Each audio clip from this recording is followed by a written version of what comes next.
পেঁপে দিয়ে মাছের ঝোল এইভাবে রান্না করলে গরমের দিনে তৃপ্তি করে ভাত খাবে বাড়ির সবাই। নমস্কার বন্ধুরা, রুচির কিচেনে সবাইকে স্বাগত জানাই। আজ নিয়ে এসেছি মাছের ঝোল। চলুন দেখে নিয়ে যাক রেসিপিটা, আশা করি ভালো লাগবে। তো এই মাছের ঝোলের জন্য এখানে লাগবে পেঁপে। এখানে দেখুন আমি একটু পেঁপে নিয়েছি। পেঁপেটাকে এখন কেটে নেব। তো প্রথমেই উপরে যে বিচিটা আছে, এই বীজটাকে এইভাবে কেটে বাদ দিতে হবে, পরিষ্কার করে নিতে হবে। তারপরে খোসাটাকে ছাড়িয়ে নিতে হবে। আর তারপরে পেঁপেটাকে এইভাবে আমি একটু বড় বড় করে কেটে নিয়েছি। যেহেতু ঝোল রান্না করব, তাই এইভাবে কেটে নিলেও কিন্তু হবে, একদম ছোট করে না কাটলেও হবে। তো এখানে দেখুন বন্ধুরা, আমি কিভাবে পেঁপেটাকে কেটেছি। এইভাবে পেঁপেটাকে কেটে নিয়েছি। আর এই পেঁপের সঙ্গে লাগবে একটা আলু। তবে আপনারা চাইলে আলুটাকে বাদ দিয়ে একইভাবে রান্নাটা করে নিতে পারেন, তাতেও খেতে বেশ ভালো হবে। আলুটাকেও কিন্তু পেঁপের মতন করেই কেটে নিয়েছি। এখন এই সবজিগুলোকে খুব ভালো করে ধুয়ে নিয়েছি। আর এদিকে দেখুন, একটা কড়াইতে আমি জল গরম বসিয়ে দিয়েছিলাম। জলটা গরম হতে শুরু করে দিয়েছে। এখন এই জলের মধ্যে এই পেঁপেটা দিয়ে দিতে হবে। পেঁপে আর আলু আমি কিন্তু দিয়ে দিয়েছি এখানে। এখন এই পেঁপে আর আলুটাকে 6 থেকে 7 মিনিট একটু সিদ্ধ করে নেব। পেঁপেটা একটু সিদ্ধ করে রান্না করলে পেঁপের স্বাদটা কিন্তু অনেকটা বেড়ে যায়। তো এখানে পেঁপেটা সিদ্ধ হোক। এদিকে দেখুন আমি মাছ নিয়েছি, কাতলা মাছ নিয়েছি। তবে রুই মাছ দিয়েও রান্নাটা করা যাবে, আবার চারা পোনা বাটা মাছ দিয়েও রান্নাটা করা যাবে। মাছের মধ্যে দিয়েছি পরিমাণ মতন লবণ, মাছের পরিমাণ লবণ দিয়েছি, আর একটু হলুদের গুঁড়ো। এখন হাত দিয়ে ভালো করে মেখে নিয়েছি। দেখুন এইভাবে মেখে মাছটাকে 5 মিনিট রেখে দেবো সাইডে। এদিকে দেখুন বন্ধুরা, প্রায় 6 মিনিট হয়ে গিয়েছে।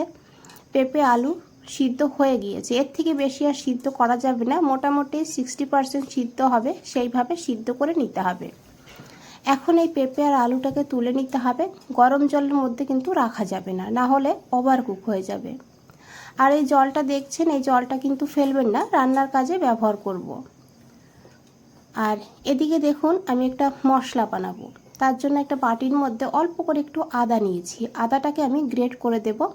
তবে আপনারা চাইলে আদা বাটাও এখানে দিতে পারেন, তবে অল্প দিতে হবে।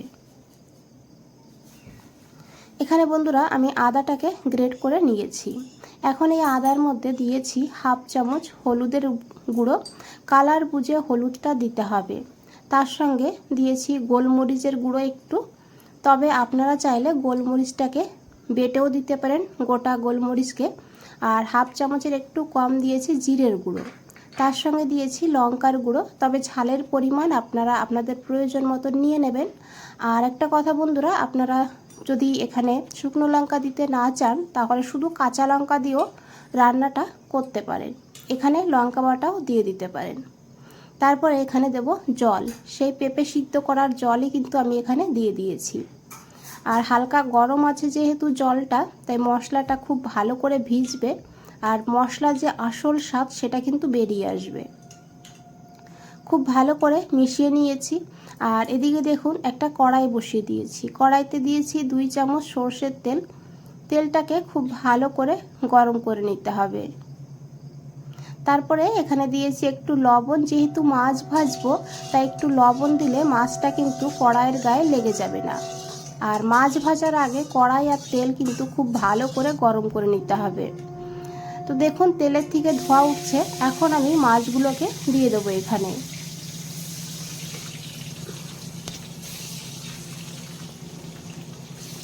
আর এই রেসিপিতে কিন্তু মাছটা খুব বেশি কড়া করে ভাজবো না, আবার একদম কাঁচা কাঁচাও ভাজবো না, মিডিয়াম করে মাছটাকে ভেজে নিতে হবে।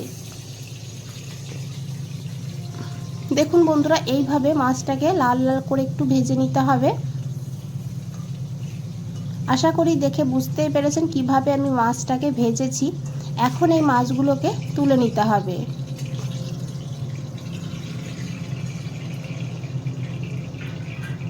এইভাবে মাছ ভেজে নিলে মাছের ভেতরে কিন্তু ঝোলটা খুব ভালো করে ঢুকবে। এই মাছ ভাজার তেলেই রান্নাটা করব, তার জন্য দিয়েছি একটু কালো জিরা। তার সঙ্গে দিয়েছি এখানে একটা শুকনো লঙ্কা, একটা কাঁচা লঙ্কা। এখন এই ফোড়নটাকে ভালো করে একটু ভেজে নিতে হবে। তারপরে এখানে দিয়ে দিতে হবে সেই ভাপিয়ে রাখা আলু আর পেঁপে। এর সঙ্গে বন্ধুরা দিয়েছি টমেটো একটা মিডিয়াম সাইজের, এইভাবে ছোট ছোট করে কেটে। তারপরে দিয়েছি এখানে পরিমাণ মতন লবণ। এখন 2-3 মিনিট ভালো করে পেঁপেটাকে ভেজে নেব। এতে কিন্তু পেঁপেও ভাজা হয়ে যাবে আর টমেটোর কাঁচা গন্ধটাও চলে যাবে, টমেটো নরম হয়ে যাবে। রান্নাটাও কিন্তু খুব ঝটপট করে হয়ে যাবে। বন্ধুরা রেসিপিটা দেখে যদি একটু ভালো লেগে থাকে একটা লাইক করে দেবেন, চ্যানেলটাকে সাবস্ক্রাইব করে পাশে থাকবেন, কমেন্টসে জানাবেন কেমন লেগেছে। তো দেখুন এখানে পেঁপে আলু ভাজা হয়ে গিয়েছে, দেখে বুঝতেই পেরেছেন এইভাবে ভেজে নিতে হবে। প্রায় এখানে আমি 3 মিনিট ভেজে নিয়েছি পেঁপে আলুকে। তারপরে সেই গুঁড়ো মশলা আর আদাটাকে দিয়ে দিয়েছি, বাটি ধুয়ে অল্প করে একটু জলও দিয়েছি, দিয়ে খুব ভালো করে এখন এইভাবে কষিয়ে নেব যত সময় না এই মশলা থেকে তেল ছেড়ে দিচ্ছে।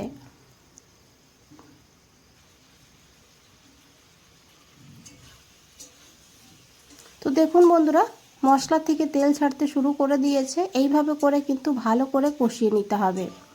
মশলার যদি কাঁচা গন্ধ থেকে যায় খেতে কিন্তু একদমই ভালো লাগবে না, তাই এইভাবে দেখুন ভালো করে কষিয়ে নিতে হবে। দেখে বুঝতেই পেরেছেন মশলাটা কিন্তু খুব ভালোভাবে এখানে কষানো হয়ে গিয়েছে। এখন এখানে দিয়ে দিতে হবে পরিমাণ মতন জল, সেই পেঁপে সিদ্ধ করার জলটাই কিন্তু এখানে আমি দিয়ে দিয়েছি। দিয়ে খুব ভালো করে মিশিয়ে নেব। যেহেতু মাছের ঝোল তাই জলটা একটু বেশিই দিতে হবে। জলটাকে দিয়ে খুব ভালো করে মিশিয়ে নিয়েছি আর এদিকে ঝোলটা ভালোভাবে ফুটতেও শুরু করে দিয়েছে। এখন এখানে আমি মাছগুলোকে দিয়ে দিয়েছি। মাছটাকে এই সময় দিলে মাছের ভিতরে এই ঝোলটা ভালো করে ঢুকতে পারবে আর মাছটাও ভালোভাবে সিদ্ধ হয়ে যাবে। খুব ভালো করে মিশিয়ে আমি এখানে 3টে চেরা কাঁচা লঙ্কা দিয়েছি, দিয়ে ঢাকা দিয়ে রান্না করব প্রায় 5 থেকে 6 মিনিট। 6 মিনিট পর ঢাকনাটা খুলে নিয়েছি। তো দেখুন কতটা লোভনীয় লাগছে। দুপুরবেলা গরম ভাতে এই রকম মাছের ঝোলের রেসিপি থাকলে এই দিয়েই কিন্তু পুরোটা ভাত খাওয়া হয়ে যাবে। এখানে পেঁপে আলু খুব ভালোভাবে দেখুন সিদ্ধ হয়ে গিয়েছে। এখন দিয়েছি এখানে 1/2 চামচ একটু চিনি। চিনিটা দিলে টেস্টটা খুব ভালোভাবে ব্যালেন্স হবে, যেহেতু পেঁপে তাই একটু চিনি দিলে খেতে ভীষণই টেস্টি হবে। চিনিটাকে দিয়ে খুব ভালো করে মিশিয়ে নিয়েছি। তারপর একটু ধনেপাতা দিয়ে গ্যাসটা বন্ধ করে 5 মিনিট স্ট্যান্ডিং টাইমে রেখে দিয়েছিলাম।